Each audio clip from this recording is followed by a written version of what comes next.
Every year on the first Sunday of Lent, our gospel reading tells us of Jesus' temptation in the desert. You heard that gospel on Sunday, and you just heard it again as part of the opening of today's LivingFaith session. It's a familiar story to us, a story that does not need a whole lot of explanation on the surface. After his baptism in the Jordan, the Spirit compels Jesus to go out into the desert, where he is tempted by Satan. He faces three temptations, namely the temptation of the flesh, a temptation to seek power and glory, and a temptation to doubt God the Father. So, why do we reflect on this episode of Jesus' life every year on the first Sunday of Lent? Of course, there's the obvious answer that the season of Lent is modeled after Jesus' own 40 days in the desert. However, I would like to suggest that we meditate on this episode in Jesus' life every year on the first Sunday of Lent because it has something to teach us about our own spiritual lives. If we are going to become more aware of God's mercy in our lives, so as to witness to his mercy to others, as the Holy Father desires for this Jubilee year of mercy, first we have to consider where we stand on our own journey, and does our spiritual house need some tidying up? Before we even start looking at the theme of mercy and what it means and how Jesus reveals God's mercy to us, let's take a look at the state of our own lives.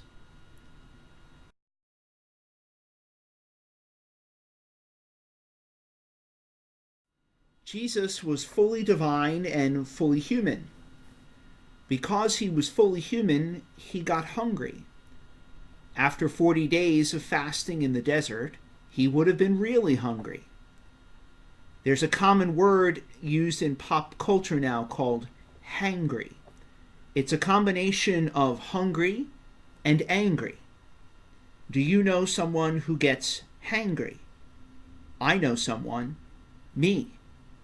If I don't eat on a regular schedule, I get really irritable. You could set a clock by my stomach. Every day at 11:30, my stomach rumbles. It's a warning. Time to eat, or you're going to get nasty. Now, Jesus would not have gotten hangry, but the devil's temptation was real because he was hungry after fasting for 40 days. Our flesh is a powerful force in our lives. Jesus' temptation in the flesh is symbolic of all of the desires of the flesh that tempt us. And it's not just our stomachs that we're talking about. Other temptations of the flesh come in the form of our emotional state. Do we crave the attention of others? Do we not give ourselves the respect that we deserve?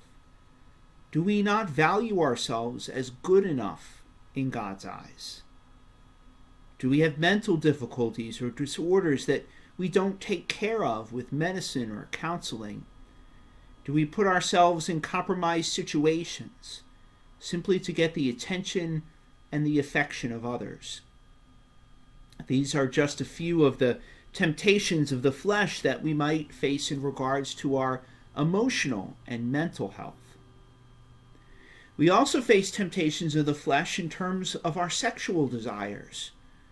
As a result of original sin, our sexual appetites are askew, and we can seek to fulfill them for our own selfish desires, instead of as a demonstration of love for another person, our spouse. Our 21st century communication has brought us many things, many good things. But one of the bad things that it has brought us is ready access to pornography. Even innocent sessions on the computer can reveal something that is suggestive to us and can get our minds rolling. So is there work we need to do in this regard?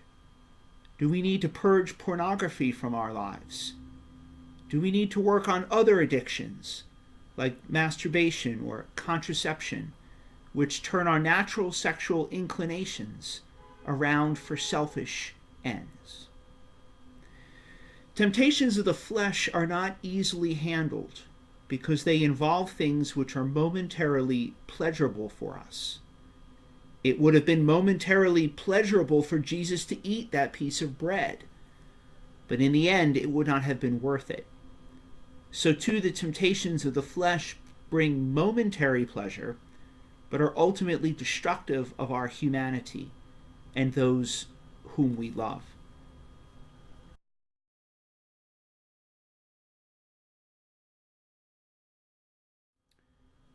Temptations to glory and power are perhaps not as readily apparent in our lives. None of us are powerful people in the traditional sense of the word. We're not the president, we're not the pope, but we do have power in our own sphere of influence. If you are a mother or a father or a grandmother or grandfather, you have tremendous power over your children or grandchildren.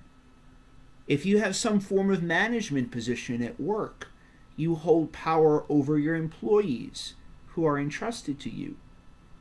You even have power over your spouse. You can tear them down or build them up by your words or actions. You have power in your friendships. You can build your friends up or tear them down. The temptation to power and glory is a temptation to not treat other people according to their God-given dignity. Each of us is made in the image and likeness of God. And we can honor that dignity in other people, or we can disregard it.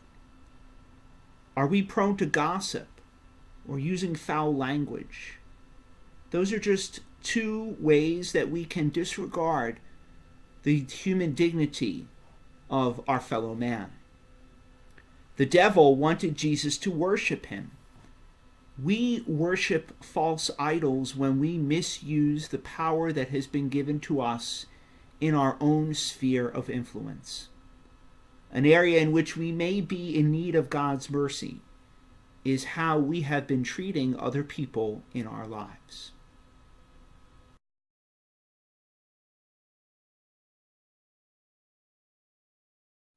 And finally, Jesus faced a temptation to doubt.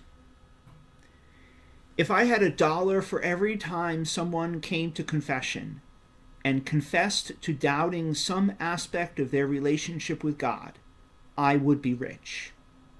This is a common temptation. Our relationship with God and our faith have ebbs and flows. The most important thing for us is to make a conscious choice to trust in God during those times of ebb. Doubting God is a common occurrence because God's ways are not always clear to us. God said through the prophet Isaiah, "For my thoughts are not your thoughts, nor are your ways my ways.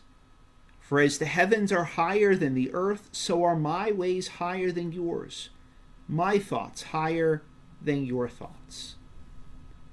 But yet God always has a greater purpose in mind. He continues to speak through the prophet Isaiah, "Yet just as from the heavens the rain and snow come down, and do not return there till they have watered the earth, making it fertile and fruitful, giving seed to the one who sows and bread to the one who eats, so shall my words be that go forth from my mouth. It shall not return to me empty, but shall do what pleases me, achieving the end for which I sent it."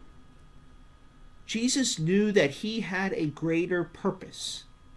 He went into the desert to prepare himself for that purpose, the mission of preaching the good news.